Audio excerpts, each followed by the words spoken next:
A'udzubillahi minasyaitonir wal 'asr. Innal insana lafi khusr. Demi waktu yang kalian lalui di dunia. Banyak manusia dalam kerugian. Illa alladziina aamanu wa 'amilus shalihat, kecuali orang yang sibuk dengan beriman dan beramal saleh. Wa tawassaw bil haqqi wa tawassaw bis sabr. Saling memberikan wasiatlah untuk kebaikan dan saling memberikan wasiatlah untuk kesabaran. An-Naisaburi dalam kitab tafsirnya yang berjudul Gharaibul Quran tentang hikmah sumpah Allah dengan waktu, ia berkata, tidak ada suatu apapun yang lebih berharga daripada waktu.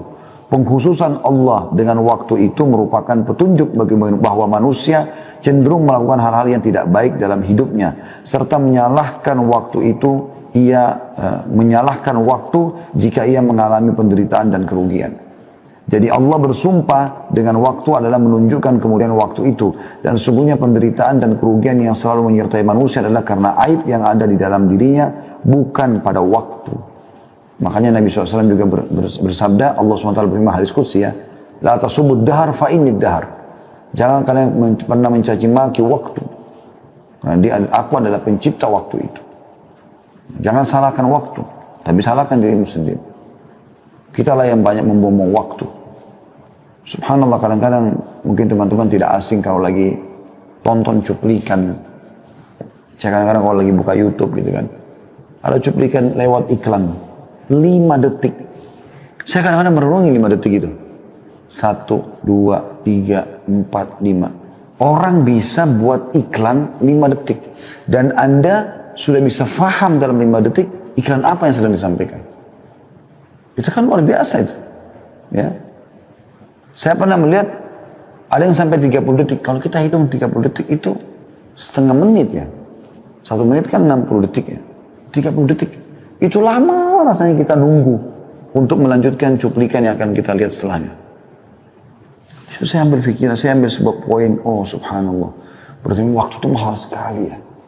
Artinya hitungan detik yang banyak kita buang itu ternyata memang mahal itu. Dan itu sudah sangat tinggi gitu. Syaitan kadang-kadang mempermainkan cara kita melihat waktu itu teman-teman sekalian. Contoh misal, kita kalau masuk ke restoran, atau kita masuk ke masjid dulu lah. Kita masuk ke masjid mau sholat misalnya. Perhatikan kadang-kadang masjid itu meletakkan durasi antara azan dan iqamah 3 sampai 5 menit. Itu 5 menit sudah dianggap lama. Kalau yang sampai 10 menit itu berarti luar biasa, ideal. Tapi umumnya orang kasih 5 menit. Yang digital biasa ya, 5 menit. 5 menit itu teman-teman kalau menunggu iqamah sholat, lamanya rasanya. Syaitan mempermainkan itu buat kita. Lama, padahal situ kita bisa kita rasa lama. Padahal sebenarnya itu waktu yang sangat mahal. Disitulah saat kita berdoa karena waktu mustajab. Allah terima apa saja hajat anda selama tidak minta yang haram. Selama ikhlas karena Allah. Di hari 5 kali kita punya kesempatan. Subuh, duhur, asar, maghrib, isya. Mustajab doa. Kita bisa sholat qobliyah. Ini luar biasa sebenarnya.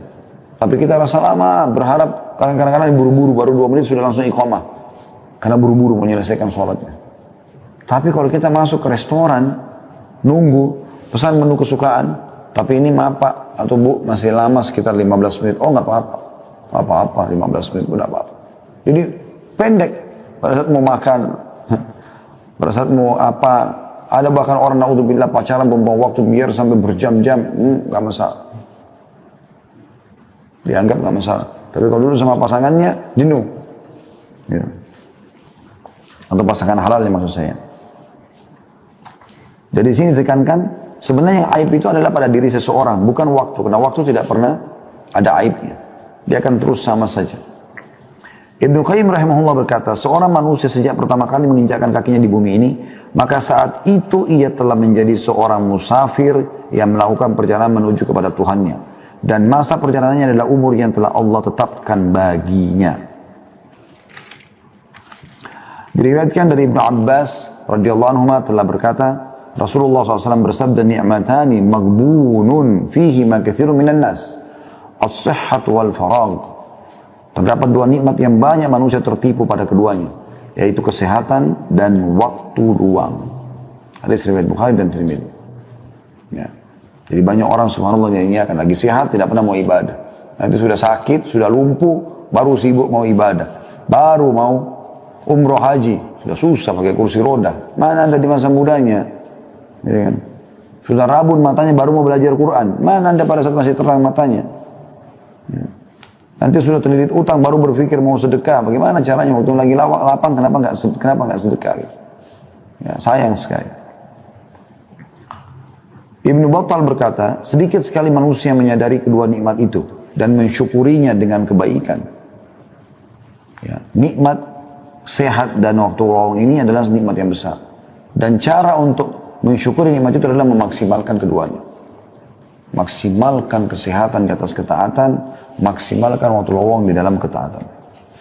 Waktu adalah umur manusia dan kehidupannya. Hari yang berlalu makin mendekatkannya kepada kehidupan akhirat. Dan hari-hari itu ibarat sebuah gudang. Lalu apa yang disimpan di dalamnya? Kata Hasan Basri rahimahullah, hai manusia, hai anak Adam, kau hanya adalah potongan waktu. Potongan waktu. Potongan hari. Kalau sudah lewat satu hari dari hidupmu, maka ada yang hilang dari bagian tubuhmu. Yahya bin Mu'adz Ar-Razi berkata, membuang waktu lebih buruk dari kematian. Sekali lagi, Yahya bin Mu'adz Ar-Razi berkata rahimahullah, membuang waktu lebih buruk daripada kematian. Sebab membuang waktu berarti menghentikan kebenaran, sedangkan kematian berarti perpisahan dengan manusia. Seorang pria berkata kepada Daud At-Ta'i, nasihati aku. Maka kedua matanya berlinang air mata dan berkata, wahai saudaraku, sesungguhnya siang dan malam adalah fase-fase yang dilewati oleh manusia satu persatu.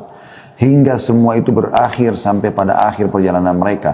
Maka jika engkau mampu untuk menyiapkan bekal setiap hari, maka bagi dirimu untuk menghadapi kematian, maka lakukanlah. Karena sungguhnya perjalanan itu akan berakhir dengan cepat, atau bahkan lebih cepat dari apa yang engkau duga. Maka hendaknya engkau membekali dirimu, dan lakukanlah sesuatu yang pernah engkau lakukan untuk bekal itu. Dan sungguhnya aku akan mengatakan kepadamu semua, sedang aku tidak mempunyai seseorang yang lebih mengabaikan waktu daripada aku sendiri. Karena kan kemudian beliau bangkit dan pergi meninggalkannya. Ya. Jadi orang-orang yang banyak memahami tentang masalah pentingnya waktu ini, betul-betul mereka berhati-hati sekali.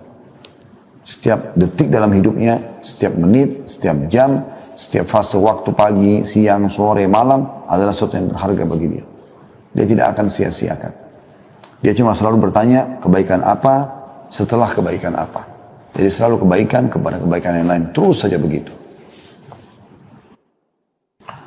Kata beliau, semoga Allah memberikan rahmatnya kepada para salaf atau pendahulu kita. Mereka benar-benar mengetahui akan pentingnya waktu dan mereka benar-benar telah memeliharanya dengan sebaik-baiknya. Hingga mereka tidak pernah membuang waktu walaupun sesaat. Dan alangkah celakanya kita, walau kita berlalu dengan sia-sia tanpa faedah, atau waktu kita berlalu sia-sia tanpa faedah. Kematian selalu datang menimpa orang-orang yang berada di sekitar kita secara tiba-tiba. Akan tapi semua itu tidak menjadi pelajaran dan peringatan bagi kita. Bahkan yang terjadi adalah penyanyian terhadap waktu dan sikap selalu, tanda kutip, menunda-nunda dan terus menunda. Celakalah, kemudian aduhai, betapa waktu-waktu berlalu dan tidak akan pernah kembali. Lalu apa yang telah kita simpan di dalamnya dan bagaimana kita telah menyia-nyiakannya. Pernah Hasan Basri rahimahullah jalan dengan seorang anak muda, ngantar jenazah. Pas lagi antar jenazah, karena dia seorang ulama, orang perhatikan apa yang dia lakukan. Dia sambil berzikir, subhanallah, alhamdulillah, la ilaha illallah, Allah akbar, terus berzikir. Tapi hanya dia sendiri yang mengucapkan. Rupanya ada satu anak muda perhatikan itu. Dia bertanya, wahai imam, kalau imam itu kayak kita kiai, kenapa anda berzikir lagi antar jenazah? Maksudnya, apakah ini ada perintahnya gitu kan? Bisa nggak jelaskan ke saya? Tapi dia mengatakan, kenapa anda berzikir? Kata Hasan Basri rahimahullah, diamlah wahai anak muda dan berzikirlah. Karena yang sedang kita antar ini sudah tidak bisa berzikir. Bayangkan, mereka ambil pelajaran dari jenazah itu yang sedang diantar. Tiba-tiba Hasan Basri berpikir, sekarang sudah mati, nggak bisa lagi berzikir. Andai dia dikasih kesempatan hidup, dia akan berzikir. Maka sekarang kita mumpung hidup berzikir loh. Seperti itu. Allah berfirman tentang bagaimana penyesalan orang yang menyia-nyiakan waktunya. Nanti pada hari kiamat mereka menyesal. Dalam surah Az-Zumar ayat 56 yang bunyinya a'udzubillahi minasyaitonirrajim. An taqula nafsun ya hasrata ala ma farrattu fi jambillahi wa in kuntu laminas sakhirin. Supaya jangan ada orang yang mengatakan amat besar penyesalanku atas kelalaianku dalam menunaikan kewajiban terhadap Allah. Sedangkan aku sesungguhnya termasuk orang-orang yang memperolok-olok agama Allah. Maksudnya menyesal kenapa dulu waktunya disia-siakan pada hal yang tidak bermanfaat. Makanya Ikrimah bin Abi Jahal radhiyallahu anhu, walaupun dia dulu benci sekali Islam bersama ayahnya Abu Jahal, tapi ayahnya meninggal dalam keadaan kufur. Dianya meninggal dalam keadaan Islam tentunya. Bahkan mati syahid radhiyallahu anhu. Setelah masuk Islam, dia baru menyadari. Setiap dia pegang Al-Quran, dia baca, sambil nangis dia mengatakan, ini perkataan Tuhanku yang aku sia-siakan selama ini. Ini perkataan Tuhanku yang aku sia-siakan selama ini. Sambil dia baca Al-Quran itu.